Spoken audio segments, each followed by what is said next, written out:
Segunda parte do Grandes Negócios, a convidada de hoje é a Teresa Queiro, vice-presidente da Assembleia da República. A Teresa Queiro, desde 2005, foi uma das deputadas com mais projetos de lei apresentados, segundo umas contas que eu consultei, e conseguiu que o PSD incluísse no programa de governo algumas questões que já tinham sido, que tinham corrido mal anteriormente, como a prescrição por unidose e a receita eletrónica. Porquê é que acha que a unidose falhou? A unidose, neste momento, já houve várias tentativas para se instituir a prescrição e a dispensa de medicamentos em unidose. Marta, e não é preciso ser um técnico da área da saúde, nem um especialista, para constatarmos que acumulamos em nossas casas verdadeiras farmácias de medicamentos que não consumimos. Ora, isso tem um nome, é desperdício. São remédios que nós compramos, nós, utentes, que o Estado comparticipa e que depois acabam por não ser consumidos.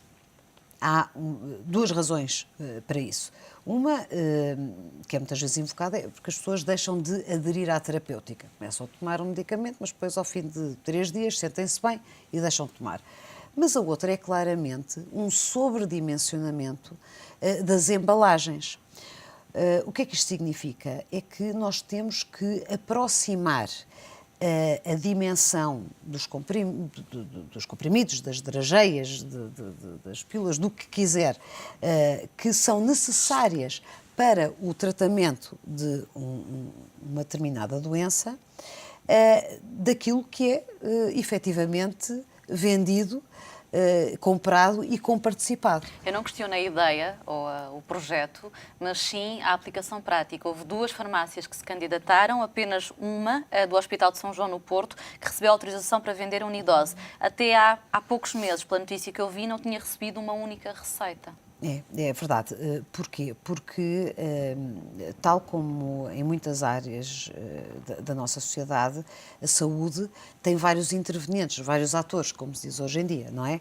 Tem a indústria, tem os prescritores, que são os médicos, tem as farmácias e os consumidores. E esta proposta portanto, não interessa à indústria farmacêutica? A verdade é que, por um lado, já houve vários diplomas que prevêem uma dimensão mais reduzida das embalagens. Ora, curiosamente, essas embalagens de dimensão mais reduzida estão sempre esgotadas. E, portanto, isso é uma questão que tem de ser ultrapassada, tem de ser fiscalizada.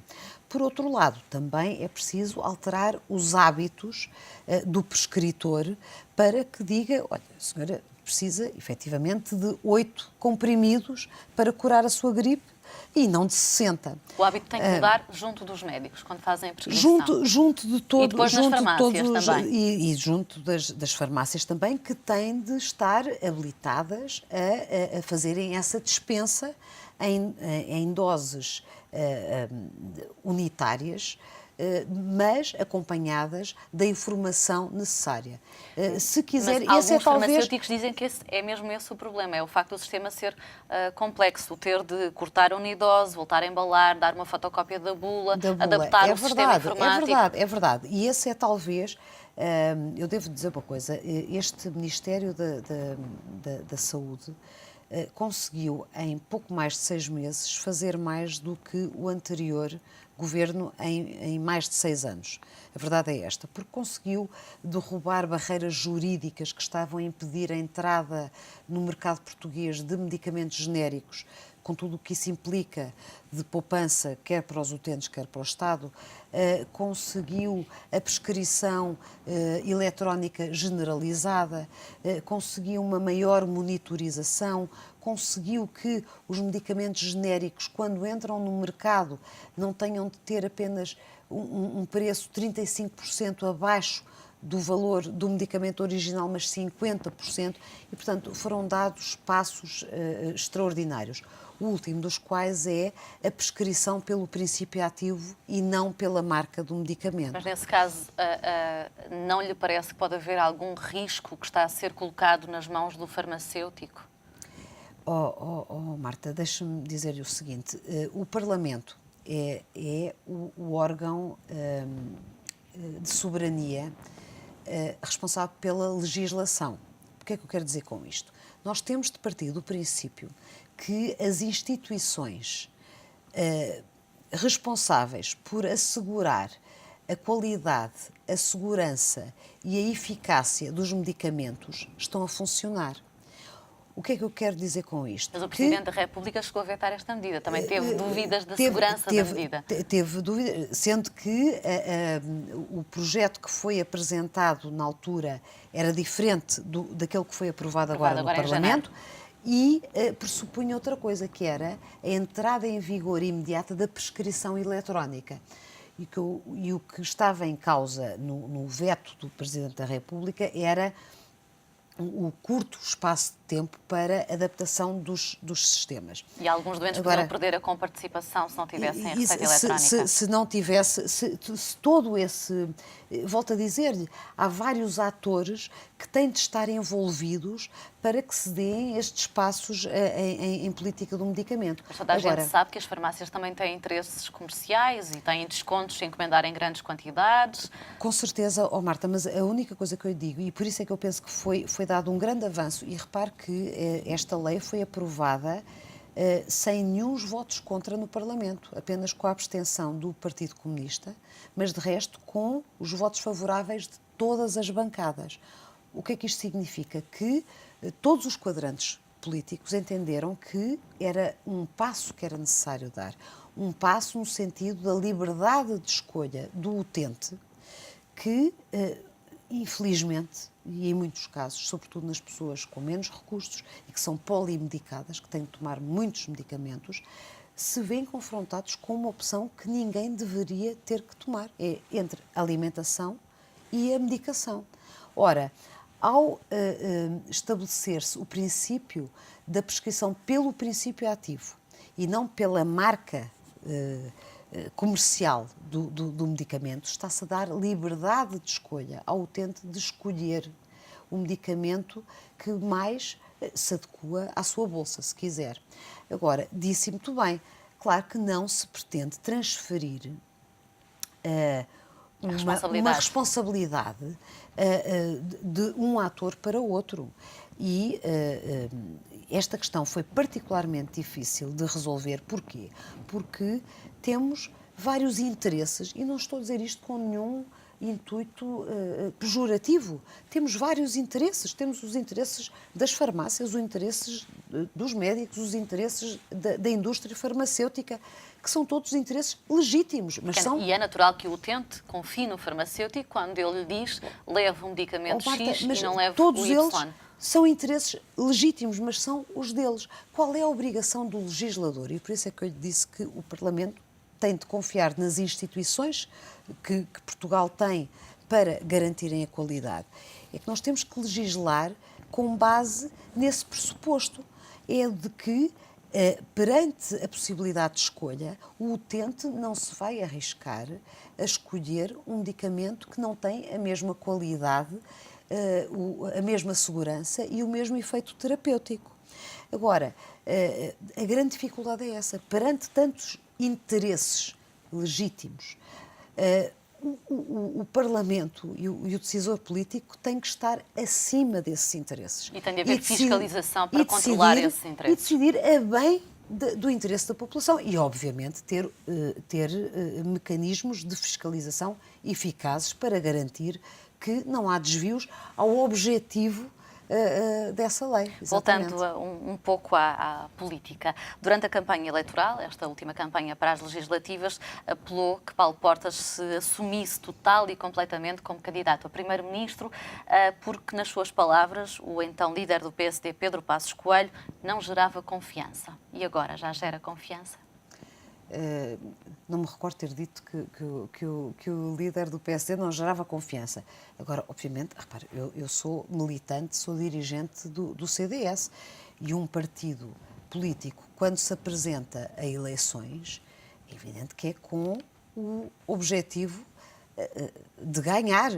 Nós podemos pensar, bom, nós sabemos que pelo trajeto político de Portugal, com toda a probabilidade, será um dos dois partidos do chamado Bloco Central que irá ter a maioria dos votos. Mas isso não é, como é que eu lhe ia dizer, uma fatalidade.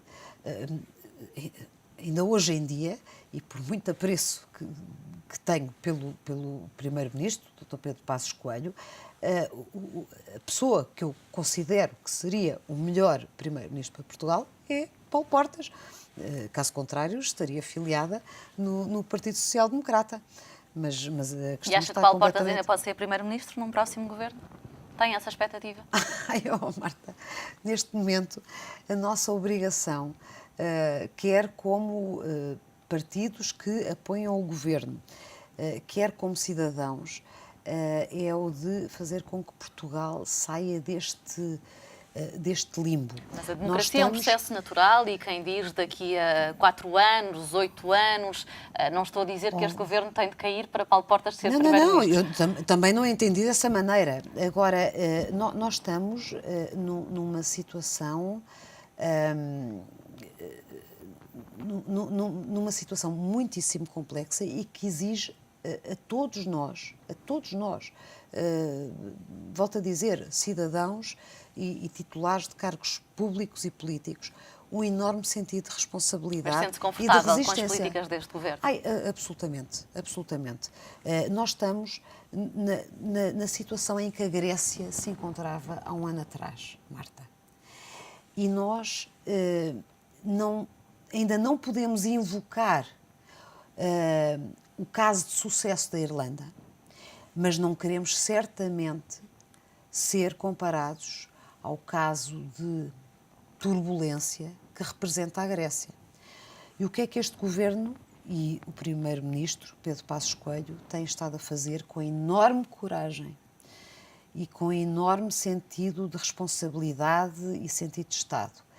É fazer-nos recuperar a nossa credibilidade no panorama internacional. Esse é o nosso primeiro objetivo. Nós tivemos que pedir um resgate, nós tivemos que pedir socorro, tivemos que pedir a instituições externas a Portugal que nos viessem ajudar. Ora, como qualquer pessoa perceberá... E nos últimos dias, na comunicação social internacional, tem-se falado muito de que Portugal vai pedir um segundo resgate. Marta, aquilo que eu tenho a certeza é que todos os membros do Governo e da Administração Pública estão a fazer tudo o que está ao seu alcance para cumprirmos com as metas. Porque, repare, nós perdemos um pouco da nossa soberania. Perdemos bastante a nossa soberania, mas é isso a troca que nós temos que dar. Cumprir as metas, custo o que custar, como disse o Primeiro-Ministro. Temos que mostrar que queremos, que estamos aptos, que estamos disponíveis e que vamos fazer tudo o que estiver ao nosso alcance para cumprir com as normas e com os requisitos que nos foram impostos para nos virem resgatar. Marta, não se esqueça que quando foi pedida a ajuda externa, nós estávamos a semanas de não ter dinheiro para pagar pensões e vencimentos. Teresa Queiro, tenho que lhe fazer esta pergunta. O Primeiro-Ministro tem sido alvo de críticas por algumas declarações que tem feito. Primeiro sugeriu que os professores podiam emigrar, depois, quando eu lhe perguntei agora, disse que teríamos que cumprir o memorando da Troika, custo custar, e agora disse que os portugueses não podem ser piegas. Foi uma má escolha de palavras? Foi mal entendido? É de facto aquilo que pensa? Qual é que é a sua interpretação? Quero que eu diga com toda a franqueza.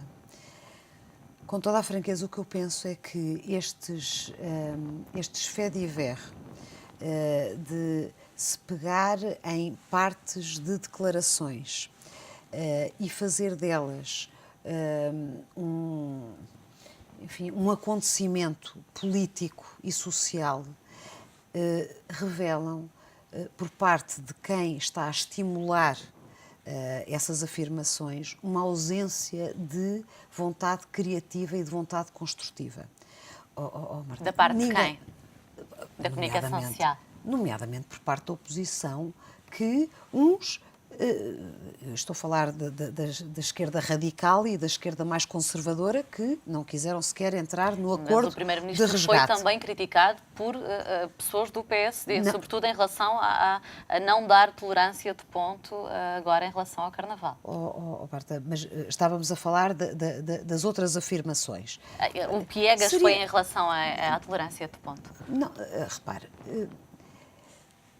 se a nossa política e a nossa comunicação social e a nossa comunicação publicada e pública não consegue distinguir uma frase tirada do contexto do esforço extraordinário que está a ser feito por parte do Governo e nomeadamente por parte do Primeiro-Ministro para cumprir com as imposições que nos foram feitas para nós conseguirmos sair desta situação de resgate. Então, quer dizer que não há seriedade. Vamos lá ver.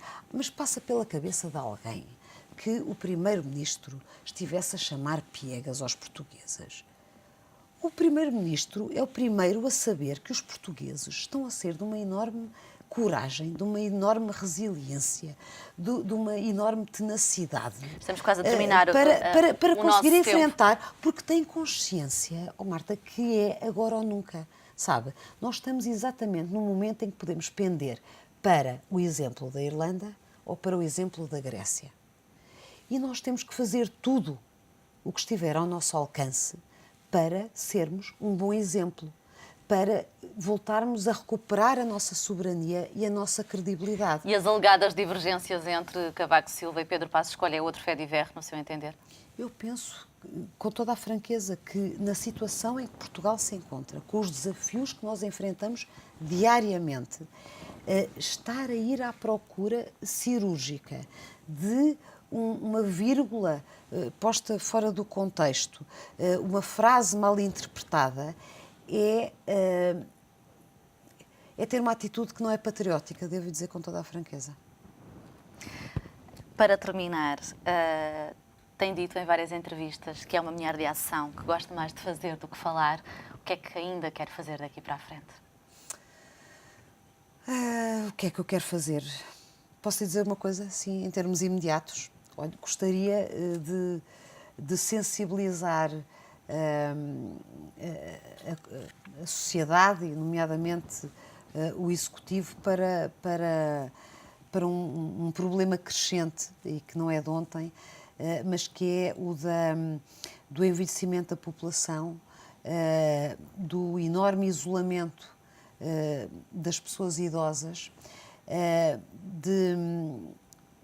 de situações e de doenças que decorrem de uma coisa extraordinária, Marta, que é o aumento da esperança de vida, mas que também acarretam grandes desafios. Mais uma vez, questões que em teoria são de esquerda, mas que no seu entender já não são nada, de esquerda. Não são nada. Marta, diga-me, conhece alguma família que não se confronte com o problema de um idoso que está só, que sofre de demências, que tem Alzheimer, face à falta de respostas efetivas que há para esses problemas? Essa é a sua preocupação mais imediata. É a minha grande preocupação imediata. Teresa Queiro, muito obrigada por ter concedido esta entrevista ao Grandes Negócios. Agradeço, foi um prazer. Marta. Já sabe, é na próxima quarta-feira aqui no ETV, grandes nomes, grandes ideias e também grandes negócios. Até lá.